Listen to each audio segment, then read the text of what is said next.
Stop assuming every thought that passes through your mind deserves to be believed, entertained, or obeyed. You've grown so used to your mental soundtrack that you've stopped questioning it. I'm behind. I'm not enough. Everyone leaves. Nothing ever works for me. God is tired of me. These phrases show up so often, they feel like facts instead of what they really are, unchallenged narratives. You've had days where your whole mood crashed, not because of anything that actually happened, but because of a single thought that walked in uninvited and you let it unpack its bags. Someone took too long to reply and your mind whispered, "They're done with you." Plans shifted and your mind said, "See, you can't trust anyone."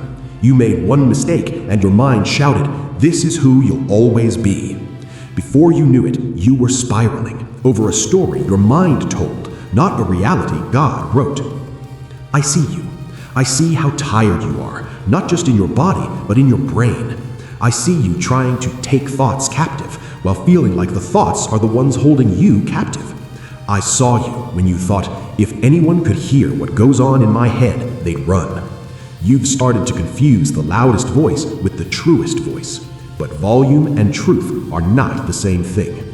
Type amen if you've ever believed a thought just because it felt loud and familiar. There's a man in scripture named Elijah. One day, he's calling down fire from heaven in front of an entire nation, watching God respond in undeniable power. The next day, after a threat from Jezebel, he's running for his life, collapsing under a broom tree, praying, "I've had enough, Lord, take my life."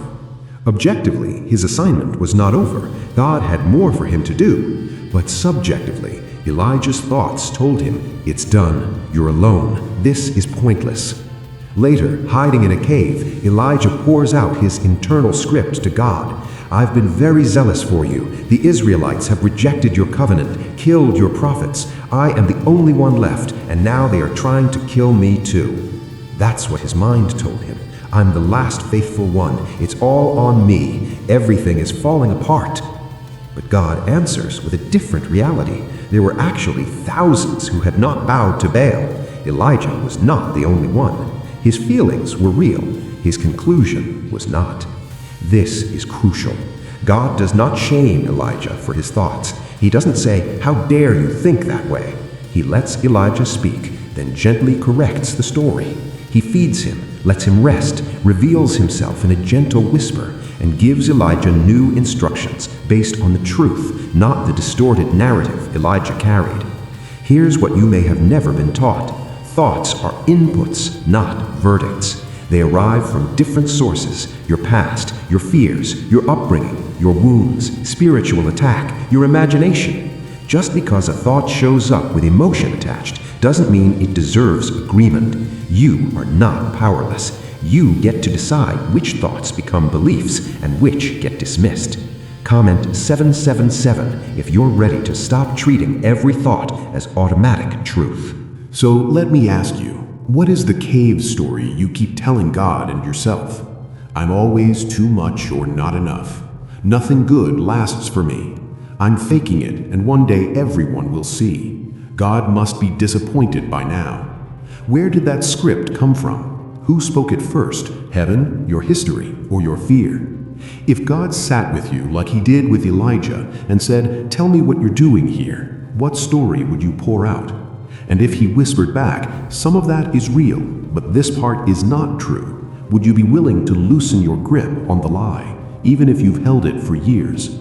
You don't have to control the arrival of every thought, but you do have authority over which ones get to stay. Within the next 30 days, you're going to face a familiar mental spiral.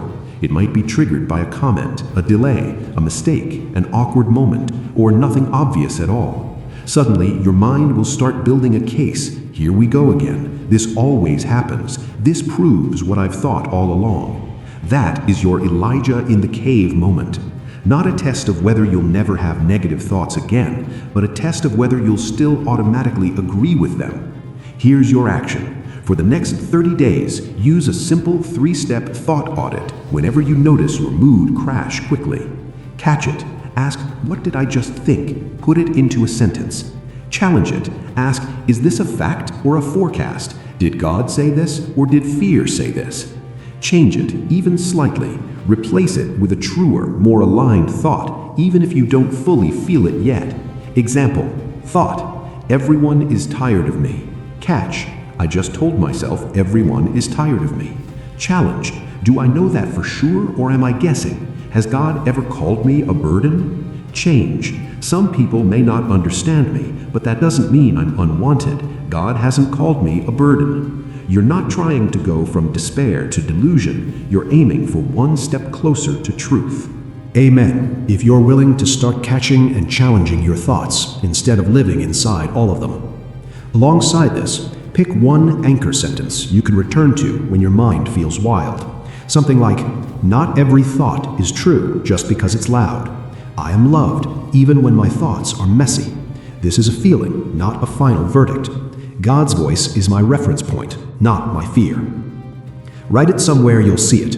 Phone background, mirror, notebook. When the spiral starts, speak your anchor out loud. That tiny act is you stepping out of the cave long enough to hear a different voice. Over these 30 days, also pay attention to patterns. Do certain times of day hit you harder mentally? Late at night, right when you wake up? Do certain environments or people trigger the same thought loops? Do physical factors, exhaustion, hunger, isolation, make certain lies feel truer? You're not just being spiritual when you notice these things. You're getting wise about your battleground.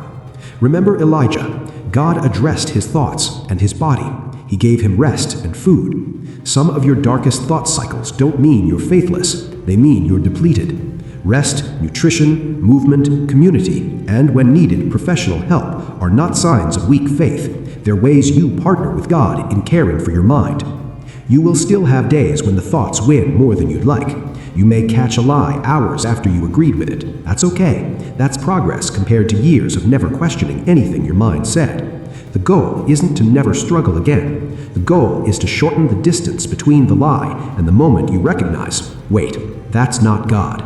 That's not who I am. The next 30 days are not about becoming a robot who never feels anxious, insecure, or sad.